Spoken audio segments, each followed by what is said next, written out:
ঈদের আগের দিন রাত সবচেয়ে বেশি হ্যাপেনিং অ্যান্ড এক্সাইটিং থাকে ঈদের দিনের চেয়েও। Am I right? আজকে I was too lazy and I was থেকে আমি বাস থেকে বেরিয়ে হব না বিকজ কালকে ঈদ, but I was bound to, আমাকে জোর করে বাইরে নেওয়া হয়েছে। বাট আই রিয়েলাইজ যে এটা আমার জন্য ভালোই হয়েছে বিকজ আমি ছোট ফুচকা খাইতে পারছি, আর যেখানে ছোট ফুচকা আছে ওইখানে তো আমার কখনোই লস হয় না।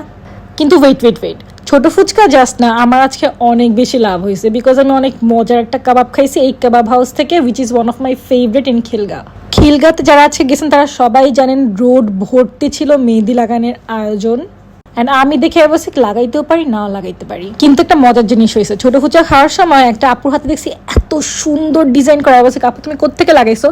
পরে আপু আমাকে লোকেশন দিল যে একটা ভাইয়ের কাছে লাগাইছি, and I had to go. Cold coffee খেতে খেতে ওয়েটটা বেশি একটা লং লাগে নাই। তারপরে হচ্ছে শুরু করে দিল ভাইয়া আমার হাতের মধ্যে তার ট্যালেন্ট শো করা। ট্রাস্ট মি, এত এত সুন্দর লাগছে আমার।